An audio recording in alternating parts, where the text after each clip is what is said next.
নমস্কাৰ আসামিজ এডু হাব নামৰ চেনেলটোলৈ আপোনালোকক স্বাগতম জনাইছো। আজি আপোনালোকৰ মাজলৈ লৈ আহিছো ইণ্ডিয়ান হিষ্ট্ৰীৰ কেইটামান অতি গুৰুত্বপূৰ্ণ প্ৰশ্ন।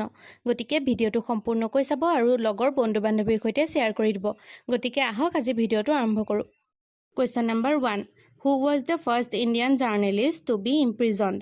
জেললৈ যোৱা প্ৰথম ভাৰতীয় সাংবাদিকজন কোন আছিল? ইয়াৰ উত্তৰটো হৈছে সুৰেন্দ্ৰ নাথ বেনাৰ্জী। 1883 চনত দ্য বাংগালী নামৰ কাকতখনত কলিকতাৰ হাইকোৰ্টৰ জাজ এজনক সমালোচনা কৰি এটা প্ৰবন্ধ লিখাৰ বাবে তেওঁক কি কৰা হৈছিল? জেললৈ প্ৰেৰণ কৰা হৈছিল। Question number 2. When was Hunter Commission was appointed? Hunter commission যিখন আছিলে সেইখন কেতিয়া গঠন কৰা হৈছিলে? ইয়াৰ উত্তৰটো হৈছে 1882 চনত আৰু ইয়াৰ চেয়াৰমেন আছিলে W. Hunter. Question number 3. Who is often called as the architect of independent India's foreign policy? স্বাধীন ভাৰতৰ যি ফৰেন পলিচি তাৰ আৰ্কিটেক্ট বুলি কাক কোৱা হয়? ইয়াৰ উত্তৰটো হৈছে জৱাহৰলাল নেহৰু। অৰ্থাৎ ভাৰতৰ প্ৰথম প্ৰধানমন্ত্ৰী জৱাহৰলাল নেহৰুক ফৰেন পলিচিৰ ইণ্ডিপেণ্ডেণ্ট ইণ্ডিয়াৰ ফৰেন পলিচিৰ আৰ্কিটেক্ট বুলি কোৱা হয়। Question number 4. Who was the first election commissioner of India? ভাৰতৰ প্ৰথম ইলেকশ্যন কমিশ্যনাৰ কোন আছিল? ইয়াৰ উত্তৰটো হৈছে সুকুমাৰ সেন। সুকুমাৰ সেন was the first election commissioner of India আৰু ইলেকশ্যন কমিশ্যনখন গঠন কৰা হৈছিল 1950 চনৰ 25 জানুৱাৰী তাৰিখে। Question number 5. When was planning commission was set up? Planning commission কেতিয়া গঠন কৰা হৈছিল?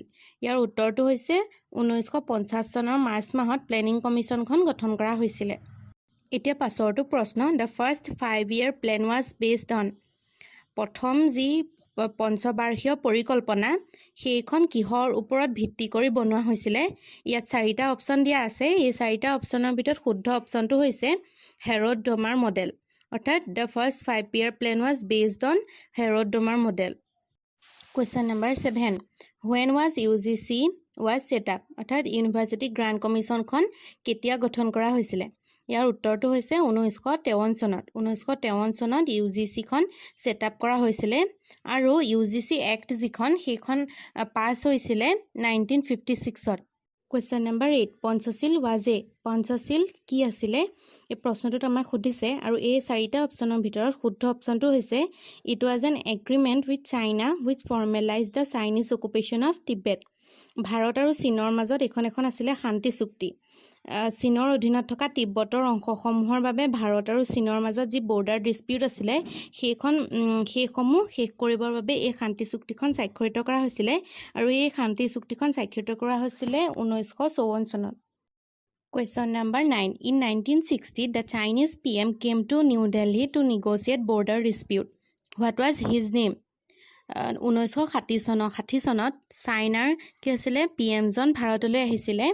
কাৰণটো আছিলে যে চাইনা আৰু ইণ্ডিয়াৰ মাজত যি বৰ্ডাৰ ডিস্পিউট আছিলে সেইসমূহ মীমাংসা কৰিবৰ বাবে চাইনিজ PM-জন নিউ দিল্লীলৈ আহিছিলে। এতিয়া প্ৰশ্নটো হৈছে হোৱাট ৱাজ হিজ নেম? তেওঁৰ নামটো কি আছিলে? ইয়াৰ উত্তৰটো হৈছে তেওঁৰ নামটো আছিলে চৌ এন লাই। Question number 10.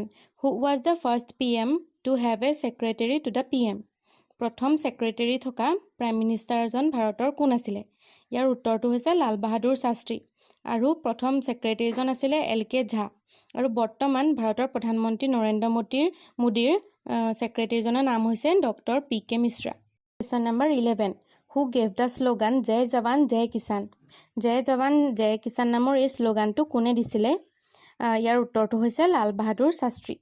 Question number 12. White Revolution of 1964 was associated with? 1964 চনত যি হোৱাইট ৰিভলিউশ্যন হৈছিলে তাৰ সেইটো কিহৰ সৈতে জড়িত আছিলে? ইয়াৰ উত্তৰটো হৈছে মিল্ক। অৰ্থাৎ 1964 চনত হোৱা যি হোৱাইট ৰিভলিউশ্যন সেইটো গাখীৰৰ সৈতে জড়িত আছিলে। Question number 13. Who was the first woman prime minister of India? ভাৰতৰ প্ৰথম মহিলা প্ৰধানমন্ত্ৰী কোন আছিলে? ইয়াৰ উত্তৰটো হৈছে ইন্দিৰা গান্ধী। তেওঁ 1966 চনৰ জানুৱাৰী মাহৰ 19 তাৰিখে প্ৰধানমন্ত্ৰী হিচাপে নিৰ্বাচিত হৈছিলে। Question number 14. Who was the leader of JP movement? JP মুভমেণ্টৰ leader কোন আছিলে? ইয়াৰ উত্তৰটো হৈছে Jayaprakash Narayan. Question number 15. Who was the first non-Congress Prime Minister of India? কংগ্ৰেছৰ বাদে অন্য দলৰ পৰা নিৰ্বাচিত হোৱা প্ৰথম প্ৰধানমন্ত্ৰীগৰাকী কোন আছিলে?